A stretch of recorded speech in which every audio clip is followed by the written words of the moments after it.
Hey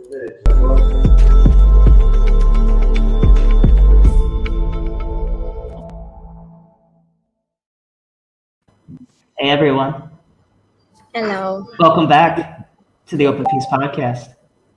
I'm Jared. I will be one of your hosts today. We have Amir and the great servant of Allah Cohen, Hello, hello. as well as some new friends of ours from the Tor group, Holy Land Aliens. I'm just blanking on the name. Almost. Oh, okay. All right. Well, So I'm just gonna go from left to right. We have Roy Kleitzman, Ruth, and Samir joining us today. They wanted all three of them to represent their little diverse group. Let's just start things off like right away. Why don't you guys tell us what your group's about, what you guys do, and a little bit about your history. well, I guess I'm the oldest alien here, so I have to do this introduction. And it's true that originally we started as a group of friends that just went to make some trips and hikes in the nature. And our group was diverse of Israeli and Palestinians, but also some friends who would come from abroad and live in the Holy Land. And then slowly, we meeting more people and more people, we really decided to get a name and come. And slowly, recently, we actually in the couple. I mean, to say the least, in November 2019 was our first official trip, and 19. 19. November 2019, yeah. So it makes us year and a half old or older a little bit. And I think 2 years. We are in 2021 already. Right, Yeah. I forgot. I mean, So it's it's year and a half, no? Like Yeah. in November we'll celebrate 2 years, yeah. Anyway, Yeah. so like since the last half a year we do consider ourselves community because so many people come and join. And not just that, I mean, besides the trips, like the trips were the initial point, but people just become very close friends. And from the beginning, this was also the people who started it. It was our kind of hidden agenda that we have no agenda, that we wanted. When we also chose the name, we wanted to avoid all the names that have the bad connotation, unfortunately, like peace, like Israelis, Palestinians, all those things that nowadays, unfortunately, for some parts, for some people, have some kind of negative, skeptical, attitude. Yeah. So this is why also as a joke, we said we feel like aliens because something so normal that we do, like being such a diverse, heterogenic group that just goes to, to have fun together. It's unfortunately so not normal and so alien here that this is how we felt. And today what happens is, and then in the end of the day, what we really wanted is to bring people from these very different backgrounds together without, telling them that come to have a peace, interfaith dialogue, event. But just come because we'll have a good time together. And this is how people became friends. And in the end of the day and today, people just organize events for themselves and just meet up, and it's just very strong friendship that came out of this. And I think this, for me personally, that was the main, like, why my personal, but everyone else in our communities has his own interpretation of what it means to him and what he gets out of it and why he's still there and so on. Fantastic. It sounds incredible, Ruth. And tell me something. Do you kind of pick people up along the way and people hear about you guys and then they join up to the trips, they come and see how it is? And what do you kind of get up to on the trips? Yeah, Amir is a tour guide. I'm sure he's interested. Yeah, he's trying to learn. He's trying to get some professional tips, especially because you guys also have a perfect rating on TripAdvisor. Oh, really? Yeah, I looked it up. You guys have a perfect rating. A 5 out of 5 completely. I had no idea we are on TripAdvisor. Brilliant. Yeah. Brilliant. Wow. I had no idea we are on TripAdvisor. Me too. I don't know who registered. I swear it wasn't me. Maybe I don't know. Somebody did. I wanna ask now. Well, that's good. Okay. Roy, you want to? Yeah, I will tell how I joined the aliens and how what's my perspective about this group. So Yeah. I see this group as a community, and it's a special community because it's like it's a community. I don't know the English word. Maybe you'll help me. The word in Hebrew, when you throw a rock into the water, this rock makes advot. A Ripple. ripple. A ripple. Yeah. A ripple. Ripple. Okay, so Yeah. I feel like the way we work or the networking of our community goes like in a ripple way. Because let's say I join to the aliens, like in my way I will tell how I joined the aliens. Then when I join the aliens, I have all the circle of my friends. And then because as this alien program become more main in my identity, the friends around me here, and also I call them and they get also part of the alien. And then when they're into it, they they like they confirm or like adopt the alien identity, and then they bring their circle, and so on and so on and so on and so on. I don't think we can really say we have borders. Like I had a talk with a friend, and he asked me, "So how do you become an alien?" And I didn't really know how to tell him, how do you become an alien? Is it from the moment you go to one trip? Is it from a moment when you do interested on Facebook, or you join one of the WhatsApp group, or that you host people? Like these many ways of becoming an alien. And I think that Well, I'm so in the many, WhatsApp group, so I think I'm an alien. I think yeah. And Yeah, there's but so I many really circles. like your activities. For sure, one thing that I can say is that I think that although what's good about us is that it's a realistic group, we all meet face to face. Social media has a main role in like spreading the alien idea or like the alien, Promote. concept. Mentality. And Yeah. and that's something very special. And here comes my story, because actually the way I joined the aliens is like only by randomly putting like an interested on one of the event on the Facebook.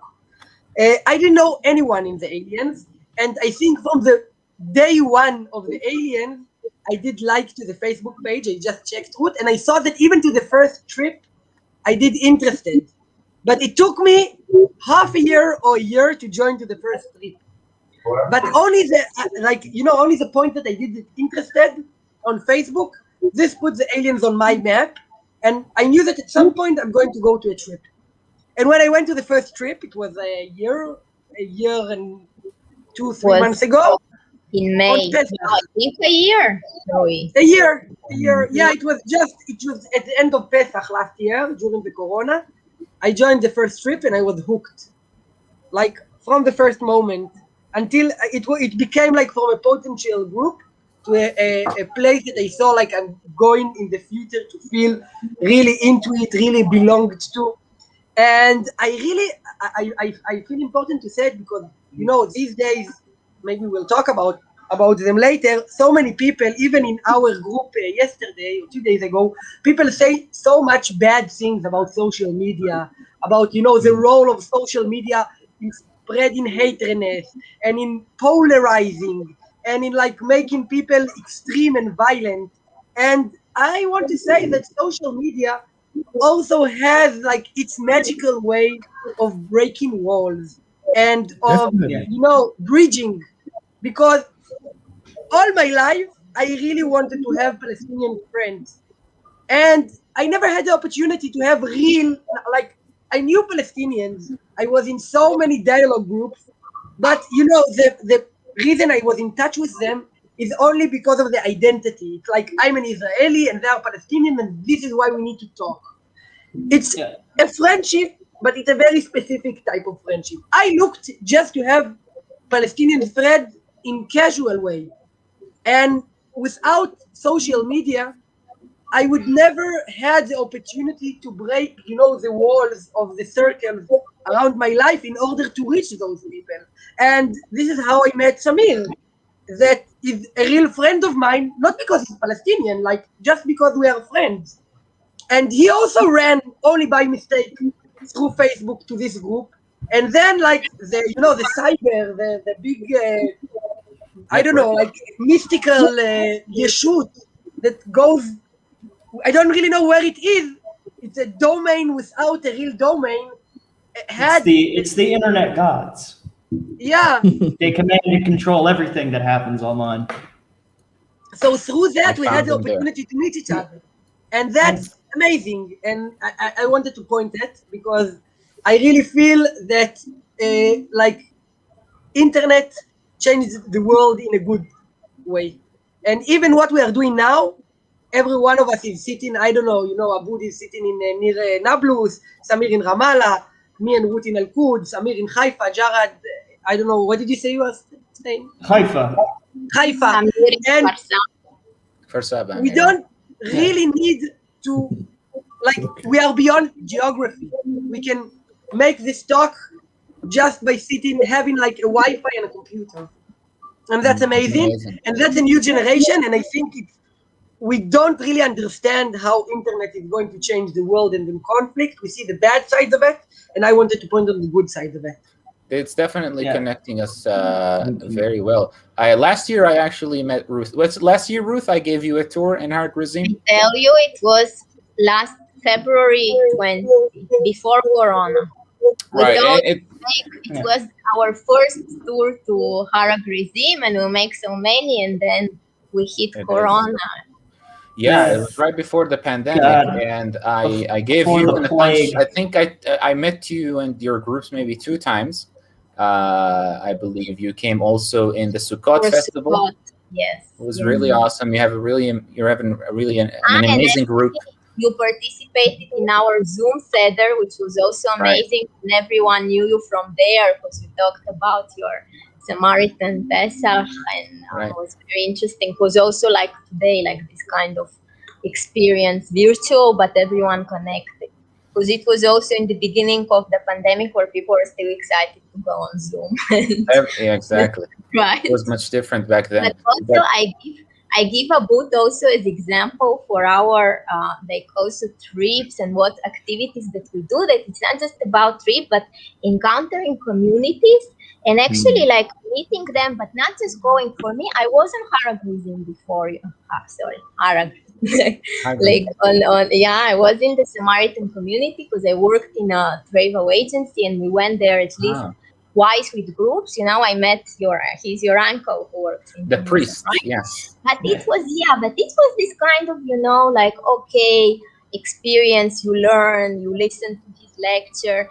It wasn't when we went and we met you and we talked with you. The most precious was not the history that we learned, but all the daily life stories that you told us about how you go dating, how you like what are the problems you face, in the community, like young and old generation. And this is exactly what tourists usually, people who go on trips, who meet communities, they don't get the chance. It's like this human communication, like this, like on a level that is really between like friends. And everyone was, it wasn't educational. It was more like you experienced. It was also educational.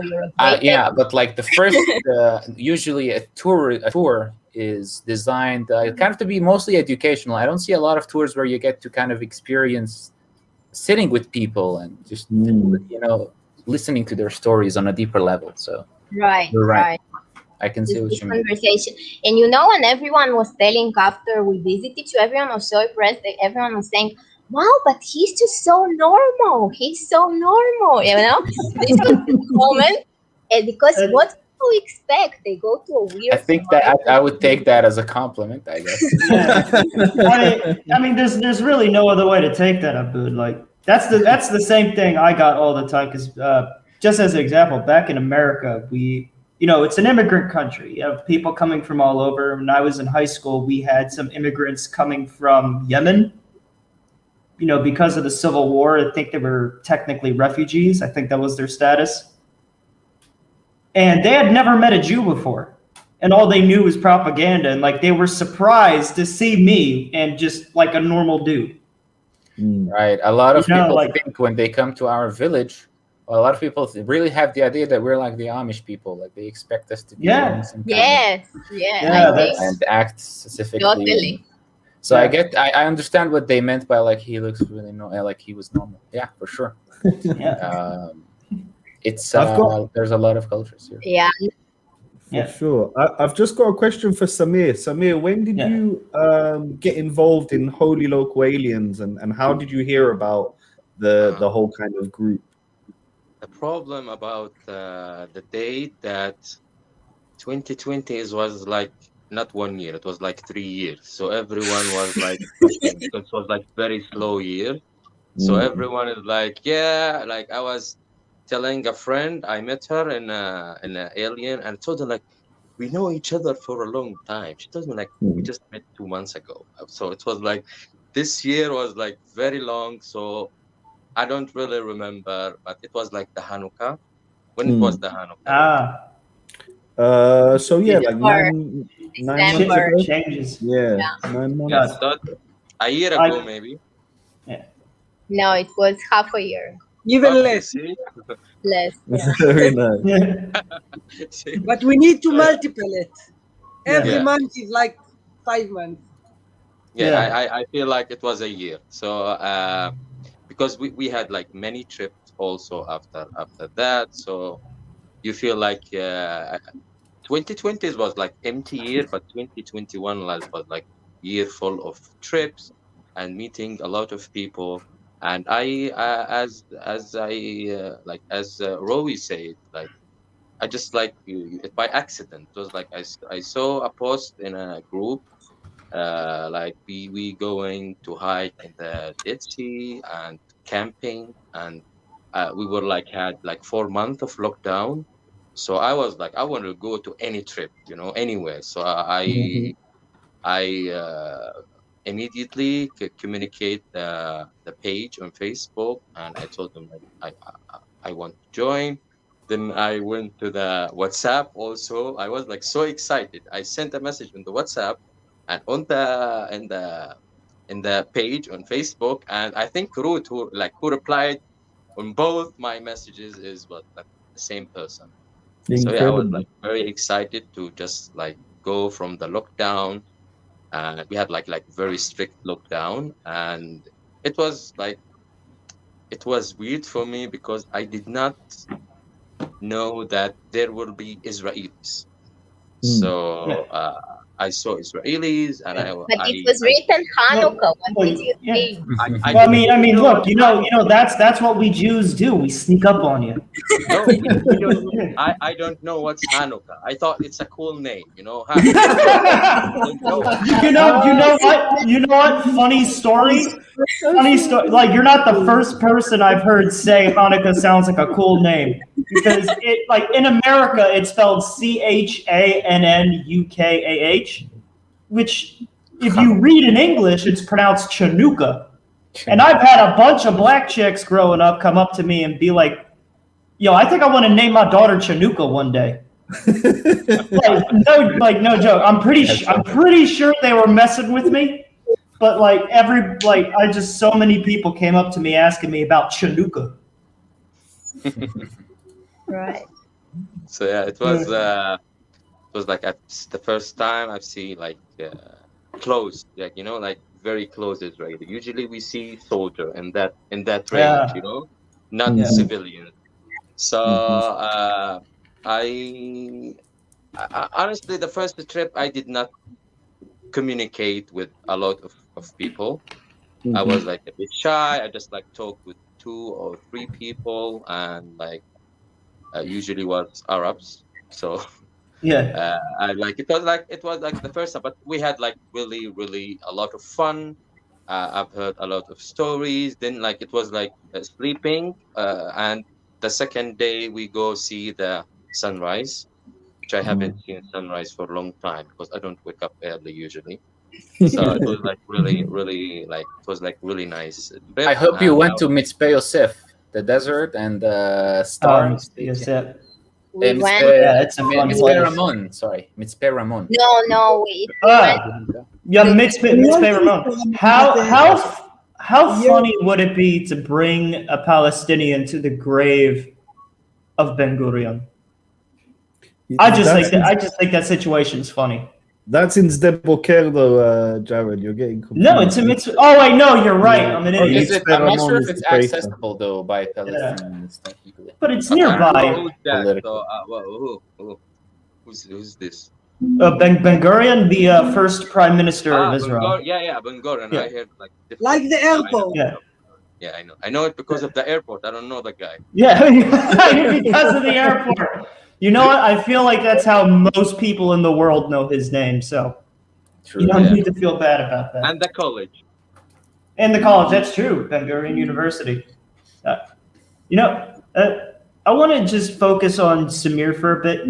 As we were saying before we started recording, it's pretty difficult for us to get Palestinians to come onto the show, and especially with their face and real name while they live in the West Bank. It's pretty difficult. So, I just have some questions that if you don't feel comfortable answering them, you don't have to. But, Okay. I just want to get the Palestinian experience, which isn't something we get to hear as Israelis very much. Which is basically I just want to ask, before you joined Holy Local Aliens, before you met everybody, what was your basic view of Israelis as well as just Jews in general? Well, honestly, I like me as a person, as Samir. I grew up in an environment, like in a family, and I never thought about the Israelis, honestly. The difficult life we live in the West Bank, in the Palestinian cities in A area, that we don't have time to think about others, I'm living my normal day like that. We are living, it's full day of thinking of your day. You just don't think hey, how is the Israelis living now, or or any other, not only the Israelis, any others. You don't think about other problems. You just, because you have already enough problems, so you don't think about others. And when I start go with the aliens, and I start to meet a lot of foreigners and Israelis, everything's changed for me, because now I know others from all the sides. So when I hear there is an accident in America, I think of someone that I met with the aliens. So I check on him. I follow some news about Norway. I follow some news about. So you just you as you engage and meet people, as you care about others. This is what's good about communication. Especially if you don't live really good life. Here we suffering in many ways, from the occupation, from the Palestinian government, from Corona, from you feel there is a plague, and that's it, and the frogs, and alhamdulillah. We suffering in many ways. Yeah. Before we go on to something else, if I could just ask for a little specificity, because a lot of people say, a lot of Palestinians, when they say one of the things we suffer from, they just say occupation. Could you is there what's the first thing that comes to mind when you think of how the occupation hurts you? Well, it's hurt you from smallest details to the biggest details. It's I want to visit Aboud in Nablus, from a Palestinian city to a Palestinian city, from A area to A area. I will have a lot of time to do that, from the checkpoints, from the traffic that we have, because there is a checkpoint, or there is a police stopping someone, or if I want to go to Bethlehem, also it's the same. I'm going from A area to A area. Why you would have a checkpoint in the front of Bethlehem? Leave me bumping Bethlehem. Why you care? I want to go bump Bethlehem. Why you care? This is the problem, that you there is no reason to have a checkpoint between Palestinian city, but we do. We have. So this is the problem. We also having problems with communicate. Like we have 2 years ago, we had 3G, internet connection. Mhm. Yeah. 2 years ago, and there is now it's 5G. We still have 3G. So we have like Jesus. we still don't feel that we are like others. So this is what's occupation mean. You are not in a progress like all the countries is around you. You are not. You don't feel the same of someone like Rowi is 12 kilometer far from me. He's in Mhm. Jerusalem. I'm in Ramallah, 12 kilometer. Yeah. Way different lifestyle, way different many things, opportunities and many things. This is what the meaning of the occupation. Yeah. Okay. All right. No, I understand that, Samir, and personally, I think that at the end of the day, checkpoints are a hindrance to peace in the long run. And eventually, when we actually have responsible leaders on the Israeli side and on the Palestinian side that want to sit together and negotiate, that will be one of the first things to go. Yeah.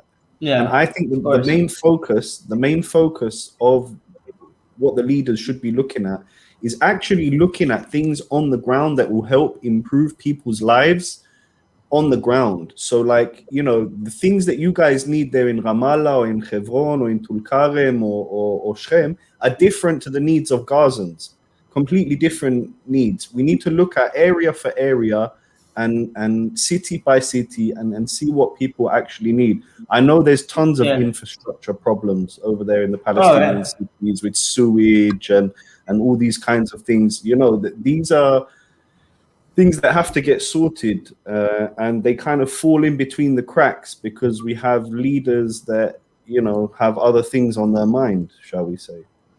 Yeah, Yeah. exactly. And also, I want to add something. Like leaders, they don't. I don't know if they know or they don't know that everything is connected. Like people who live in the West Bank, people, Arabs who live in Israel, Palestinian who live in Gaza are connected as who live in Tel Aviv and Haifa and who live in Beit El are connected.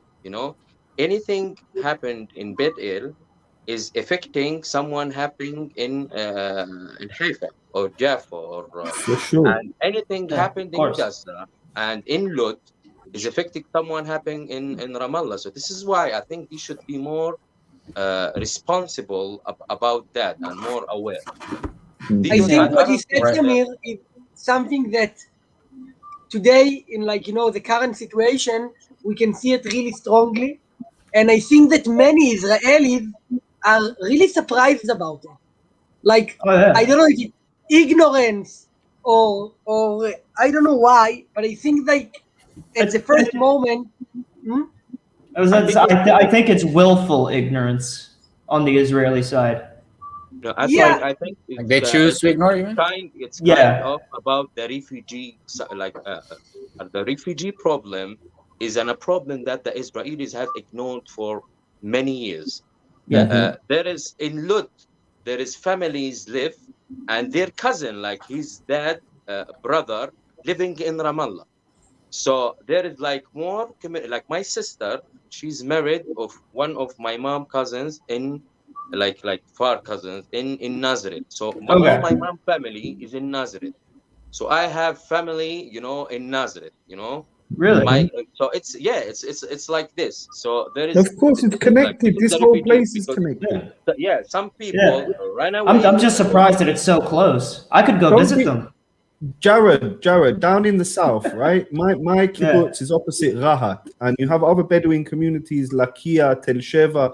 You will have brides of women that have come from Gaza that have married men over there that still have family in Gaza. So when the rockets are coming from Gaza to Rahat or Tel Sheva or to this area, it's literally firing at your own family. Yeah. It's I mean, you see, that's kind of like the thing I was saying, like the willful ignorance. It even affects me. Like, there's a lot of things that like I should know that are very obvious, but like I just don't because I By the way, don't know guys, them. just a side, like a fun fact about Gaza. Apparently, This Wow. is something pretty known in the community, like Samaritan Mhm. community, that there used to be a pretty big Samaritan community in Gaza. Wow. Until today, because before about 120 years, there was known to be about like 140 years, there were known to be about 80 Samaritans left in the world. Mhm. Wow. But that's because they didn't know that there's another family alive in Gaza. And they Until today? reunited. No, they reunited about 100 When years was ago. it? 100 years ago, they started to Yeah. live. They moved from Gaza to the West Bank here. So what's more interesting is that there's a Samaritan bath. It's literally called Hammam al-Samri. Hammam al-Samri, yeah. The Voila. Samaritan bath, running for 1,000 years, as I read. Hmm. You can search it up, Samaritan bath. in Interesting. Gaza. I think it's Pretty very cool. famous. Everybody Google it. Right. Wow. No, I think I've read a story about it. Yes. Oh, wow. So does that include in your activities, Ruth? You're taking people to historical places also, specifically historical places, or just Yeah, take us because to I've Arnhem. So- seen tours all around. Yeah. No, of course we do it there on the way. But what kind of for now, and I don't know, we are also always changing, our idea and what we are doing and not. But I mean, so far actually because of Corona, due to the whatever all the restrictions we did, mostly we really became big hikers in the nature because it's the safest place to go. But also honestly, I have personally some fears from my experience with historical narrative tours. Like I'm personally afraid of going to places which have this, complicated history, because I feel like it's, to start now fighting about history and like to hear from one guide and then some, disagreeing. I feel Right. like it's not what, but maybe at some point we should also do that. And some point we should also, hear narratives. But I think we are still as a community, new community, we're really building those strong friendships, and connections. And I think that only then we can actually discuss history and narratives and argue about them, when we do have very big respect for each other and we feel super safe with each other. Like, for instance, what happened 2 days ago was our first kind of serious event. Actually, second, our first serious event was Yom Zikaron Basalon, Ah. Shoah, which we did actually in a house of a friend in Ramallah with majority Palestinians who came. And it was our really first serious event where we had a professor, Rui, and his friends. They organized a professor in Holocaust studies who came Incredible. especially Yeah.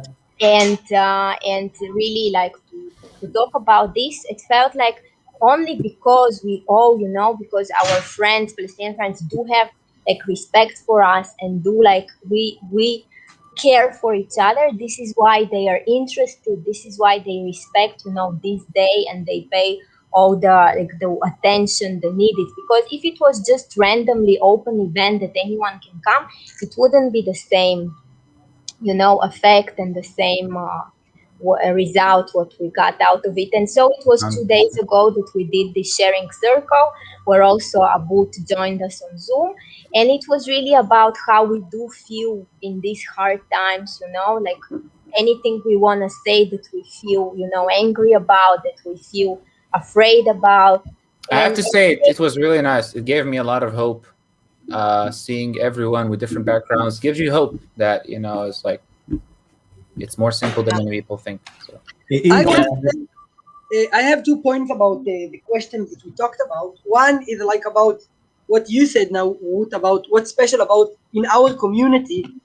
I feel that one of the things that is most special in our community is that not like other groups. A lot of times when you come to a group dynamic, you come to a place and you need to adopt like a mutual culture. I don't know how to phrase it. Maybe maybe you understand. Assimilation. It's almost like assimilate. You have to assimilate. Yeah, and like I feel that one of the things that is very special in our community is that, like, let's say the card that brings you inside is bringing your own culture.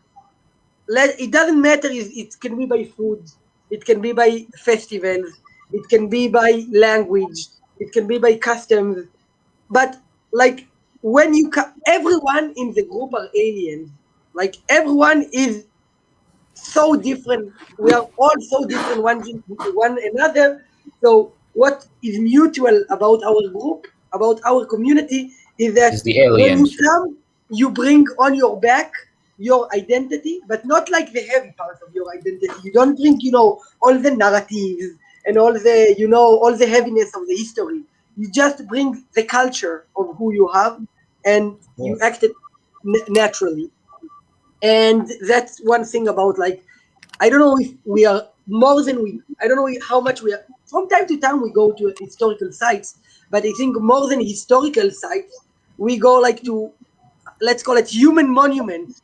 We celebrate all the Chagim. Doesn't matter like Yeah. what you are. If we have an opportunity to celebrate any kind of festival of any subculture, we will celebrate it.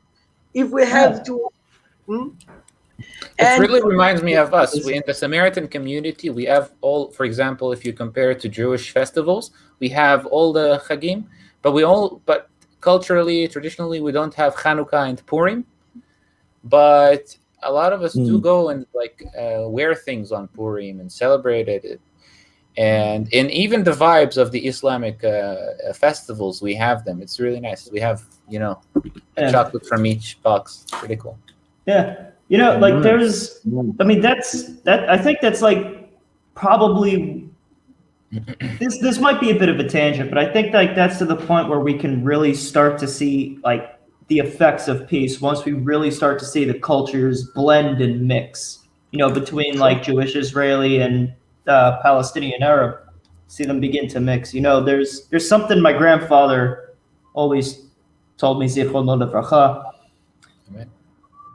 He explained to me about Zionism, it's about going back to where we were before the Romans kicked us out and carrying on from where we left off to be what we could have been. And he always told me, like, the people that we should look to as an example of what we should try to be is Arabs. Literally, there's so much to admire from Arab history and culture and science in general. And they're the most prestigious Semitic people out there. And he said, he always told me, a real Zionist should try to emulate the Arabs, emulate their love of science or scientific advancement. The poetry they wrote. I honestly think beautiful poetry, definitely. Absolutely, and I think the heavy focus of poetry in the Hebrew language is I really do think that's from the Arabic influence. And I just think once we get to the point where we as Jews can get to such friendly terms with with the everyday Palestinian, we can really start to take that aspect of what we're supposed to be doing, which is, being what we could have been if we never left. And we really should look to the Arabs to lead us to that. Yeah. 100%. Yeah. Yeah, that's why I really was excited to bring you on, guys. I myself am a tour guide, and I worked as a tour guide for more than 10 years even. And I had the pleasure to meet so many people from so many different backgrounds. And I had even so many groups mixed with Palestinians and Israelis. It just gave me so much joy that I can, you can see so many people from different backgrounds gathering and just enjoying something. And what your group does is basically letting people just get together, chat and talk and experience beautiful scenery and beautiful history and delicious food. I think that's what we're lacking between Palestinians and the Israelis. These simple things that both people really love and enjoy, Listen, I love the project, guys. I adore it. And I just want to share with you guys that my friend actually a few years ago, this must have been maybe 3 or 4 years ago, we were out camping, having fun, doing our thing.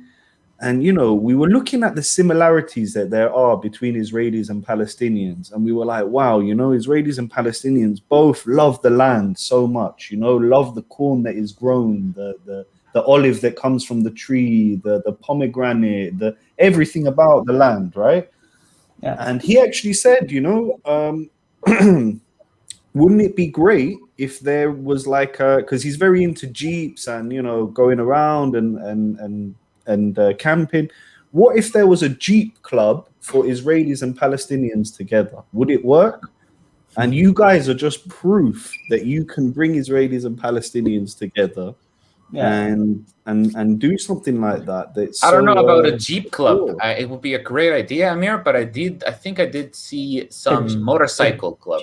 I was about to say, Really? let's just have a motorcycle club. Can we all just get Harleys and just They let's came to ride up our and down the museum, country? like a whole 30 motorcycles, and I had to ask them Really? where they're from, and I was shocked. Like, there are people who met each other, like exactly the same as your project, Wow. when you said Amir, but Yeah. with motorcycles. It's pretty cool. Incredible. Dude, I motorcycles are awesome. They'll bring anyone together. I Yes, also sorry, Ruth? want to add another important food point to that when we talked also when we started our group, we also wanted to include which we also saw as missing in this Israeli-Palestinian dialogue group, is to include another group of the others that are, even I wouldn't call Abud the other because he's he's really local, but I still think he's Abud not- is the most indigenous that we can have here in He the is. The Right. most indigenous. Really funny because I was having this conversation a half an hour ago, but yeah. Yeah, It's no. amazing. but What do you mean you're having a conversation half an hour ago? You've been here for 40 minutes. An hour ago, but I'll tell you. Okay, an hour ago. No, but there is always, I feel like when we talk about the Holy Land and, Israeli-Palestinian conflict, it's like the whole world. I mean, Israelis and Palestinians, we really feel not just the Jews, not just the Israeli, we are the chosen ones that, it's all about us. And what about, look, the whole world is discussing our conflict. And the whole world is coming to the Holy Land forever, not just, lately. It's been the center of the world. It's in the interest of everyone. And and the truth is that there are so many foreigners that live, and so many minorities that live in the Holy Land.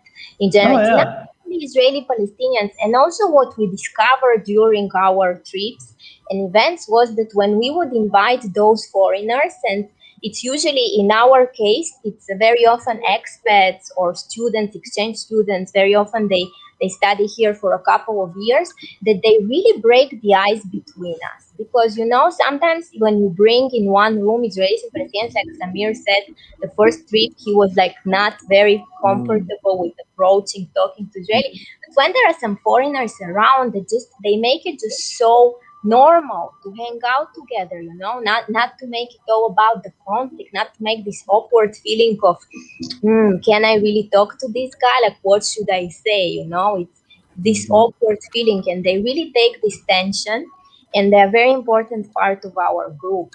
Those, making it all. And then it's really, this is why we are also those aliens that are from everywhere. When people approach us, when we ask someone to make us a group picture somewhere out there, and he's like, where are you from, guys? I don't understand. Like, who are you? Like, how did you come together? Because you are just so not doesn't make sense how you all come together. Yeah. I bet you get good questions at the checkpoints coming from the West Bank and Israel. You get interesting questions. Yeah. You remind me, Ruth, when Samaritans go to a restaurant. This was in my documentary. When Samaritans go to a restaurant and they start talking Arabic, and the waiter notices that, but then they ask, "But is it kosher?" And they say, like, "Wait, what? You're talking Arabic? What do you mean kosher?" So they don't know about the background. So it's funny. Yeah. I love that. Something that Ruth said that about the foreigners, they are really breaking the ice. Like the first trip, I started talking with foreigners because I was very stressed that okay, how should I start like talking with the Israeli? Like, should I say shalom? How when I say it, like how should I say it? Like in like should I yellow? Should I like and say it in like hi or like normal hello? Or, I mean, you could always just go sup, bitch. I mean that's all. That always works. That always works. Now I'm doing this to all my Israelis. Yeah. My Dude. childhood bitch. I mean, that's how you know you're friends. That's how. Yeah. But at least that's how guys know they're friends. Yeah, exactly. No, I use that on my guys, friend. Only. Yeah, exactly. Yeah, you want to be careful with the ladies, huh? You want to be careful. Yeah, with no, Oh the yeah, ladies. no, yeah, you gotta be respectful. Am I the only one who's seen Samir's feed, Frozen? Yeah, you I have was no gonna comment on it, That's but okay. I We hear you mean, perfectly, though. I was like, we hear him perfectly, but and he's stuck in a handsome position, so I was just like, it's fine. It's a good position. Sorry, Yeah, it's because very as good. security, I'm used to sit all the time, so I sit really perfectly. Yeah. I think, Samir, Perfect. like the presence of the international, it doesn't only make you like break the ice. It's not only the buffer zone between the Israel and the Palestinians. Another thing that it brings to me is like the first time I went to the aliens, I feel like I'm aboard. And when you are aboard and you are strange to the place you are usually local, you are alien to the local place, you look at different eyes. Like I feel that sometimes there is meetings that I feel are possible only aboard. You know, when I went to Nepal after the army, I went like to the like many Israelis do. I went like to the big trip, and I was in Nepal, and like when I was in the Bagnas, I had a couple of days with an Iranian girl. And then I said, like, wow, I'm with an Iranian girl. I never thought it's something that could be possible to me as a Jewish Israeli. And when you are outside of of the borders, you have legitimation to think that you don't ever feel that you are possible. And when you hang out with people that are strange to what happening here, you adopt the alien to the local, and it helps you, cut. We have so much roots into this place, and those roots are good and bad. And Yeah. these many things that are good about, but what they are bad about, it makes you see everything in the same narrative, in the same way, in the same story, to feel that like you already know this place and you have nothing new to know. But when you go with a tourist, everything becomes new. And when you are with tourists and Palestinians, or with international and Palestinians, I feel like we all can like cut the roots and approach to the domain that we are at like we are there at the first time. 100%. Yeah. So I think I'm gonna steer this in a different direction for the ending segment, because we are coming up on the ending of the show. But I just wanna I'm gonna pose something, and I just want to hear what everybody has to think about it. Because I've been giving this a lot of thought, with the news and everything lately. And because it seems, and this is going to be about the conflict itself and like a possible solution. Because where I think we're going to end up in like 20 years, hopefully less, is the government's just going to finally annex the West Bank. That's where I think we're going to end up. And I think we need to find a way to help integrate the West Bank Palestinians into the state of Israel.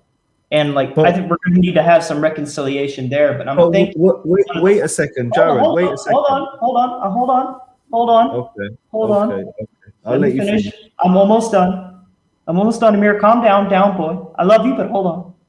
All right, calm down. Yeah. And I'm just thinking that one of the ways I could think of to ease tensions would be to, I don't know, if the government just started putting funding into Palestinian areas of the West Bank, like removing some checkpoints and like putting roads in to connect, like big highways to connect the Palestinian cities to each other, just as like a place to start to improve the lives of the Palestinians. And yeah, that's the end of my spiel. I want to hear from everybody what you guys think about like my prediction and So what I let hope me to happen. guess. Let me tell me if I got you right.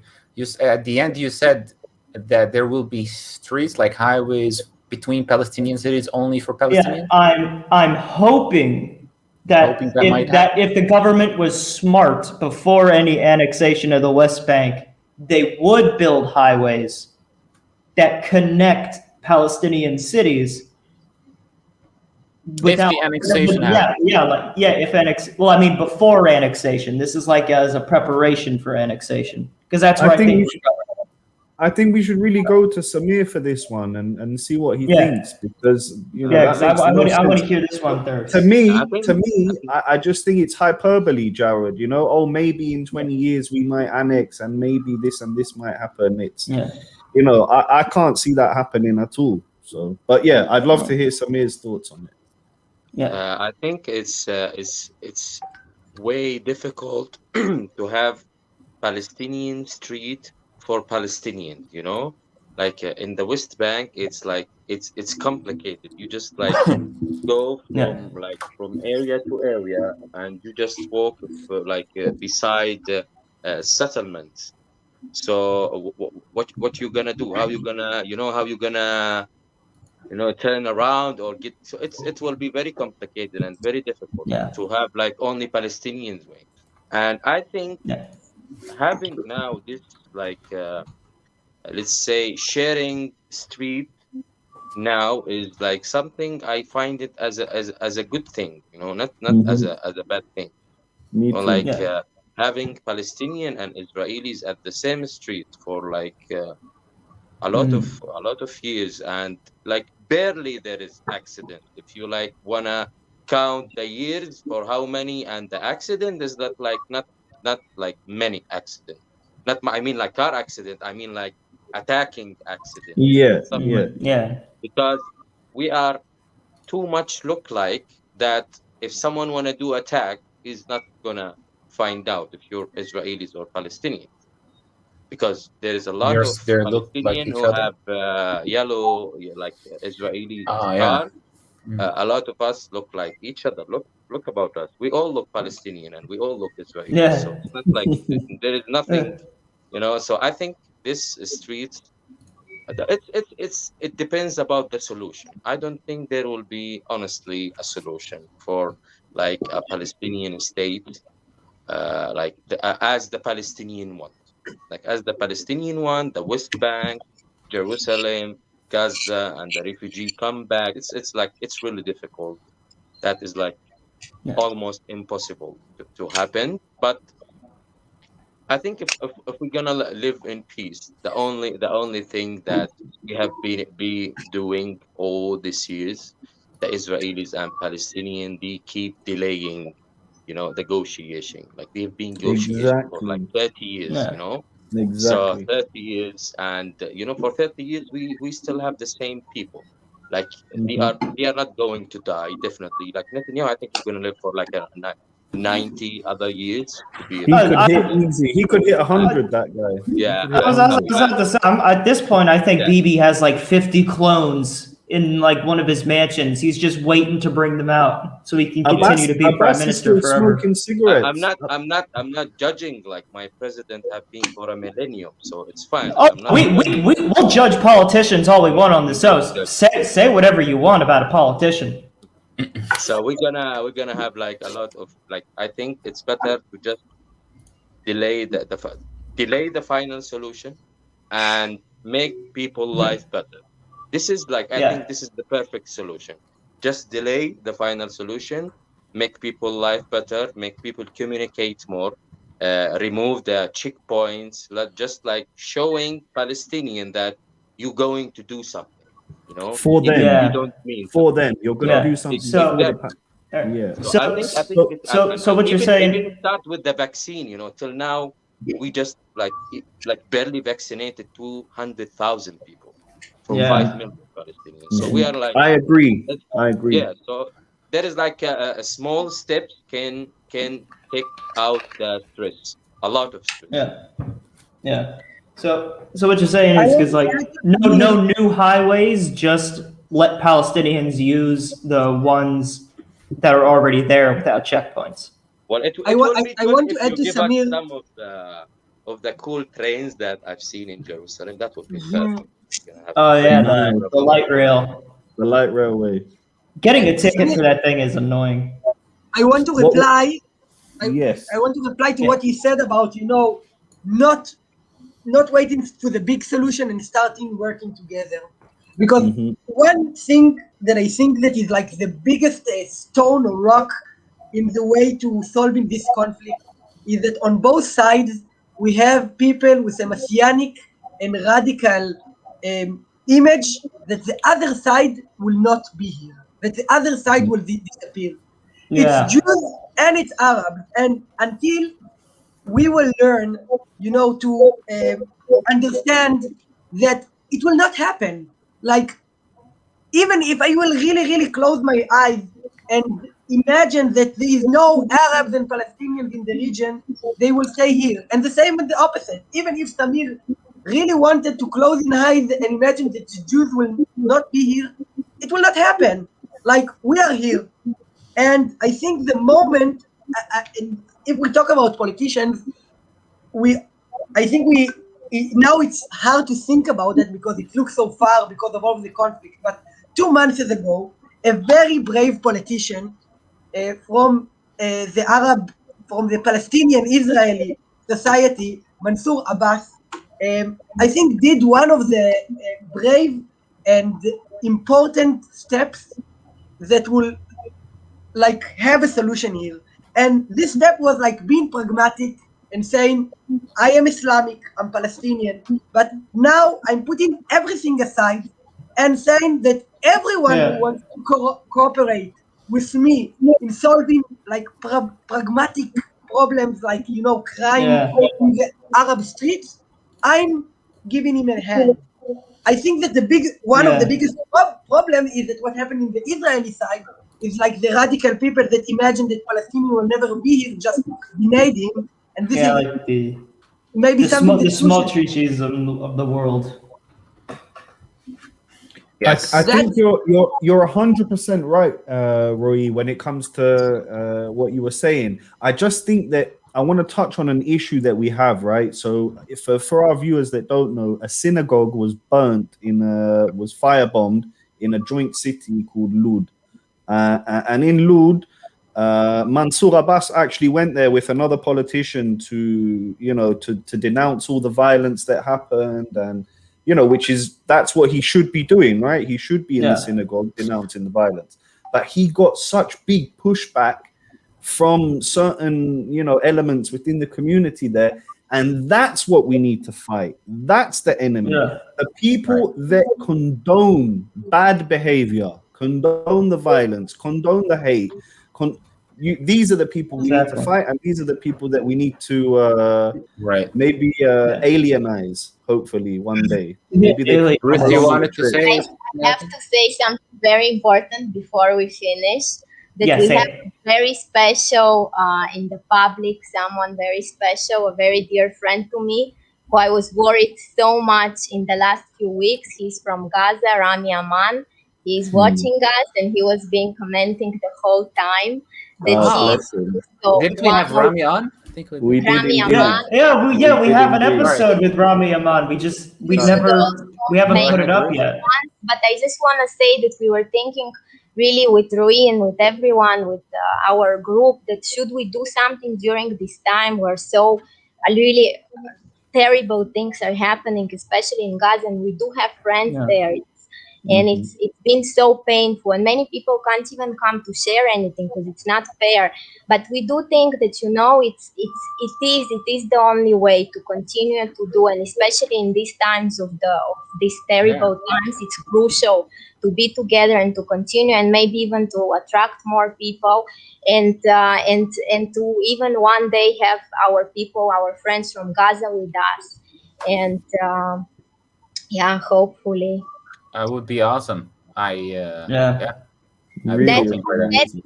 is my vision. I hate politicians. Maybe if aliens become politicians one day, maybe there is some bright future, but I really don't want to think of anything else to be the future of the politicians. Well, I mean, when I eventually become God Emperor of all Israel, I hope you'll vote for me. Because mainly because if you don't, the cops will be knocking on your door. Jared, we will vote for you, but guess what you have to do? Do I have to talk about your tahini? You need to cut taxes on all the tahini. Exactly. I just want to say something. You just read my mind. Yes. I just want to Hold say it. something Is that like Samir? Yeah. following what Roy said. Like, it's really what really make me feel in pain that the Palestinian and the Israelis have been living together like neighbors or like this, like, you know, for 70 years. For 70 years, they don't know each other. So how many years you need to know who live next to you, but for like few kilometers? Like, we don't have really like big country, you know? Can you imagine if we have like the same as Russia or something? We will never meet each other then, even online. So it's like this is the problem. Like, we have a small country. We live like next to each other for 70 years. We don't know each other at all. So I hope all these things will change. Of people like you, Amir, Aboud, Gerard, Rowie, Ruth, especially Ruth. Inshallah. hopefully. Inshallah. Samir. Inshallah. Not. There is two Arab. Inshallah, you guys, you should know this. We have two, Yeah, inshallah. it's too hard. we have definitely inshallah, and we have like wow. Never Inshallah. happen, inshallah. Yeah. The judgment day, inshallah. You know. No, Why this say is the not first Hashem? one. With a quick. This is the inshallah. first one, Samir. The first time I've been told not to say inshallah. Anyway. Well, guys, we It was a are. pleasure, guys. Really. Yeah. Thank you for coming. Thank you for inviting the aliens. Thank you for And inviting Yeah. come and No join us. problem. We No, want to know we'd love when is the next to event? join it. When's the next one? Well, now we are very spontaneous, so you can just follow our Facebook and WhatsApp groups and Sure, add us Okay, in. yeah. Add us in. We'd I be love happy to. to. Will there be chicken? I think they're vegetarian. we need Excellent another question. podcast hour for this. If Aliens, there's. sure that aliens are vegan. No, That's weird. hilarious. All right, so I'm afraid we Amir can is no, too. I'm afraid we can no longer have a relationship with you people. You are no longer respectable in my eyes. Oh, come on, Ruth. I You have said inshallah. That's it. You know. And I mean, look, dude. I'm American. All right. Life is not worth living if I'm not shoving 5 pounds of cow meat down my greasy Now, fucking Darren, throat. listen, you're in Haifa, right? I have someone to introduce you to, and someone for sure you should host on your podcast soon. Ooh. You know, Charbel, Abut, you know this guy, Charbel. Did I spam you with his post? Maybe. Sure, yeah. I Give will us people to have on. I will send you, and we should all go. We are all invited to go for an amazing vegan dinner with Nice. Mira Watt eating in his house in Haifa. I'll bring some. Look, look. I'll eat the food, but I won't be happy about it. Okay, Jared, we'll get your protein. I just before we go, I just want to touch on the point, give a little positive spin to the episode, because I know we've talked about some tough topics here. Yeah. Samir, I think you're spot on about getting to know each other. I think that communication is key to getting through all this and to solving the crisis. And I just want to look at an example. I always bring this one up, but the English and the Irish were at war not for 70 years, Samir, not for 100 years, for 800 years.